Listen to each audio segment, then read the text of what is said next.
Bonjour à tous, ravi de vous retrouver dans un nouveau JT des Voironnais. Dans ce dernier numéro de la saison, nous reviendrons dans quelques minutes sur le passage très remarqué de Laurent Boisvive à Voiron. 50 ans pendant lesquels il aura fait briller la marque de ski Rossignol dans le monde entier. La ville a décidé de donner son nom à un square. Mais avant ça, place au sommaire et à l'actualité de la semaine. Le 35e Festival des cultures du monde qui s'est tenu du 29 juin au 5 juillet a réuni cette année encore du beau monde en provenance des Philippines, d'Israël, de la Palestine ou encore du Québec. L'été à Voiron, ça continue avec Émotion de rue, le festival gratuit d'art de rue porté par la MJC. Pour ne pas faillir à la tradition, même pendant les vacances, le mercredi après-midi était consacré aux enfants. Et puis dans l'agenda, on ira piquer une tête et s'amuser à la piscine des Dauphins, se faire un ciné d'été en plein air avec l'Ascension et écouter le festival de musique de chambre de Chirins. Partez à la découverte des peuples du monde entier sans bouger de chez vous.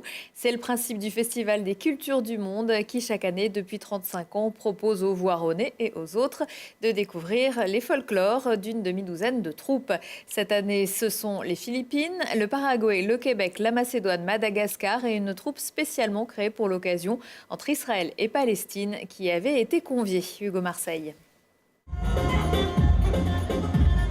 Des danses et des costumes du bout du monde, des rythmiques endiablés, froufrou virevoltants, couleurs éclatantes et chorégraphies guerrières.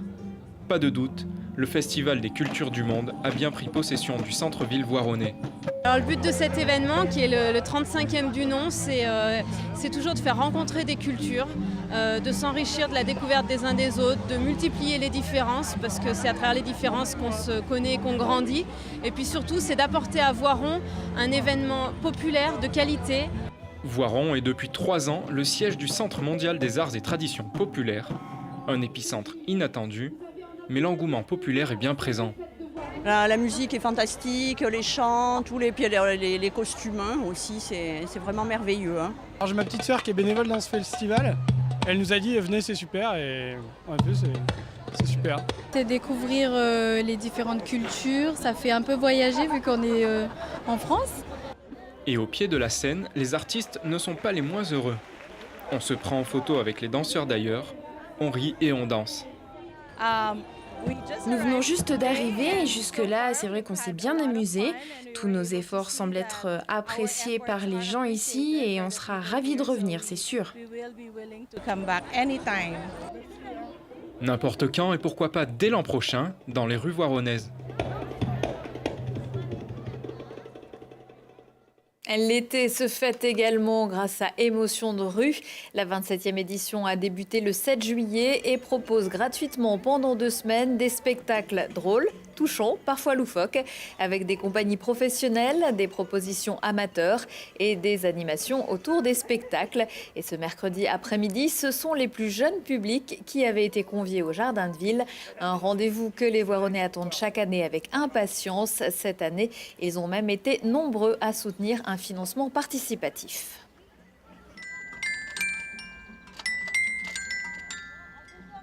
Émotion de rue, c'est un festival d'art de la rue.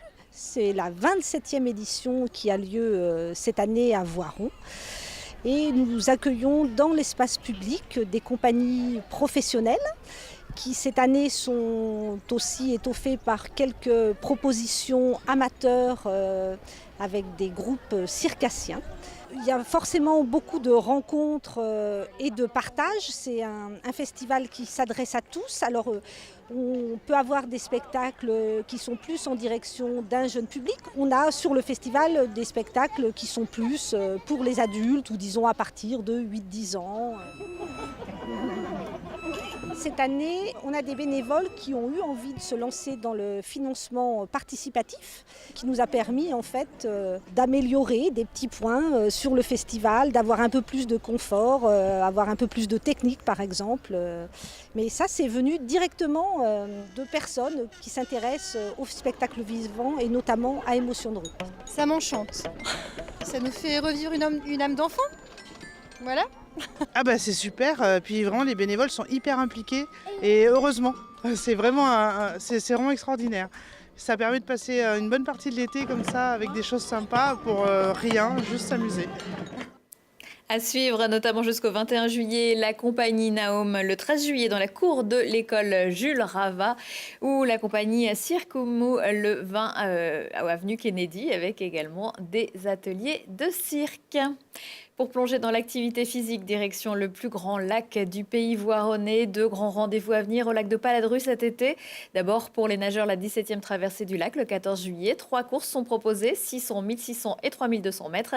Et puis, pour les coureurs, le Tour du lac, une course à pied de 14 km ouverte à tous. Vous avez encore un peu le temps de vous entraîner puisque la 41e édition aura lieu le dimanche 26 août.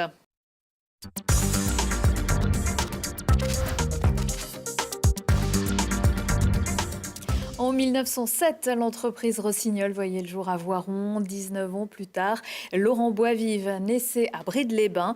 Le 6 juillet 2018, la ville baptisait un square du nom de celui qui, entre 1956 et 2005, aura propulsé la marque bien au-delà des frontières iséroises et même françaises. Le square Laurent Boisvive se trouve désormais à l'angle du boulevard de la République et de la rue Stendhal.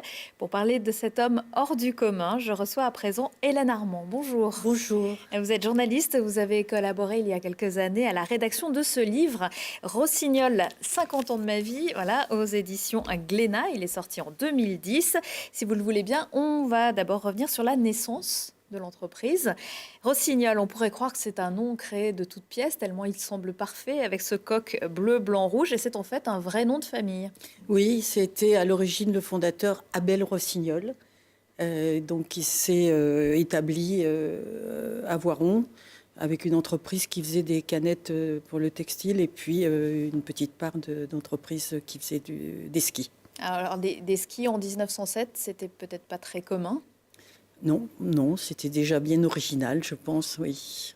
C'est peut-être sur cette base-là que s'est construite le reste de l'histoire. Alors, le reste de l'histoire, de l'autre côté, un petit peu plus loin, mais pas très loin, on a Laurent Boisvive, qui, je le disais, est né à Brides-les-Bains et qui ne grandit pas à Voiron. Non, pas du tout. Donc, ses parents son père est arrivé en 1917 à Brides-les-Bains et il est devenu épicier. Il avait aussi déjà un savoir-faire important. Et donc, Laurent Boisvive s'est avéré être un petit génie des chiffres.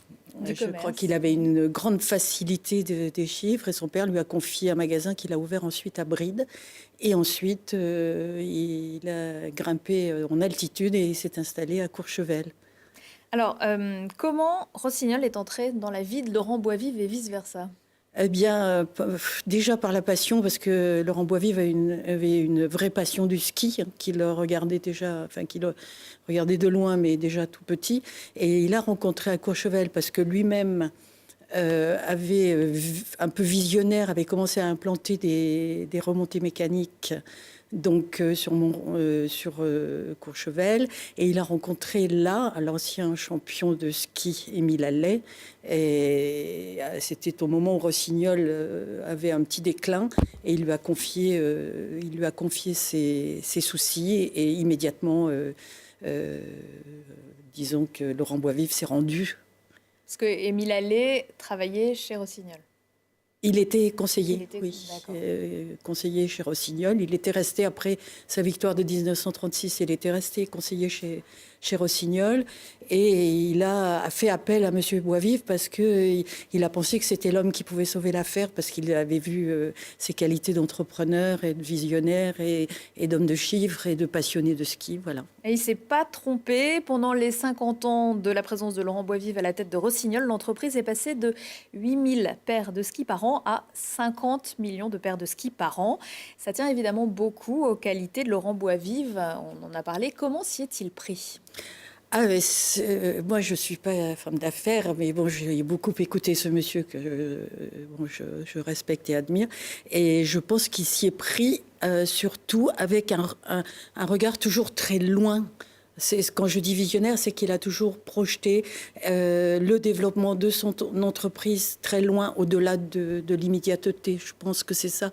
Je ne veux pas me tromper, mais je l'ai ressenti comme ça. C'est-à-dire qu'il a toujours vu le développement, il a toujours vu la diversification, il a toujours vu aussi l'ancrage dans la région et la relation avec les gens qui fabriquaient, qui faisaient la qualité des produits, qui fabriquaient aussi, si on peut parler de fabriquer, mais qui s'occupaient de la notoriété de l'entreprise et les champions. Il a toujours été très, très près des champions. Il a compris, peut-être avant beaucoup d'autres, que les champions pouvaient être des vecteurs de communication importants.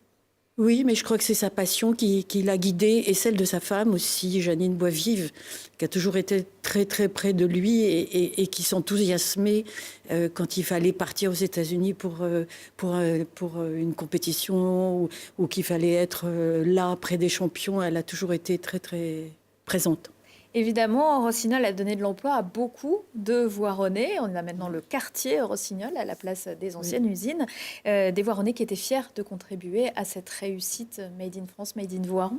Oui, il y a une culture, je crois que ça, monsieur et madame Boisvive ont réussi à créer et tous les gens qui ont été au staff de l'entreprise ont réussi à vraiment faire perdurer aussi cette culture rossignol. On était fiers d'être rossignol et surtout, il y avait des champions qui étaient là pour nous enthousiasmer.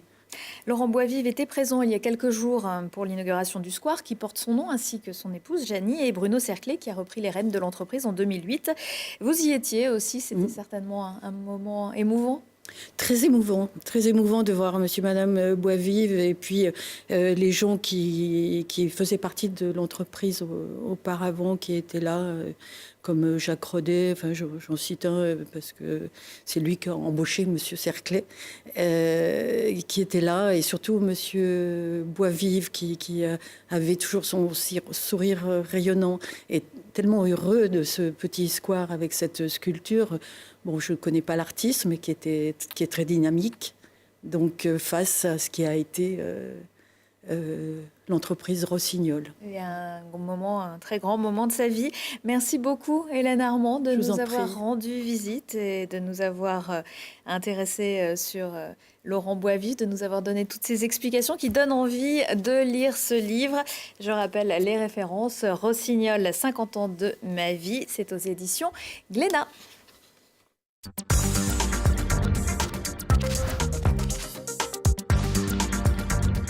Plongez pour de bon, pour vous rafraîchir et ne pas bronzer idiot. La ville propose plusieurs activités à la piscine municipale pour l'été. Aquafun, c'est du lundi au vendredi jusqu'au 24 août. Au programme dans l'eau, des parcours aquatiques, basket aqua ou des concours de plongeon. Et sur la pelouse de la slackline, du badminton, des ateliers créatifs ou des activités d'art avec la MJC et c'est gratuit. Faites-vous une toile sous les étoiles. Comme tous les ans à la même période, découvrez ou redécouvrez des films récents diffusés gratuitement en plein air. Au programme du ciné d'été, mardi 17 juillet, L'Ascension, un film de Ludovic Bernard. L'histoire tirée d'un film authentique. Par amour pour sa petite amie, un jeune garçon quitte sa cité HLM pour gravir les 8848 mètres de l'Everest. Rendez-vous dans la cour de l'école Jean Moulin à la tombée de la nuit.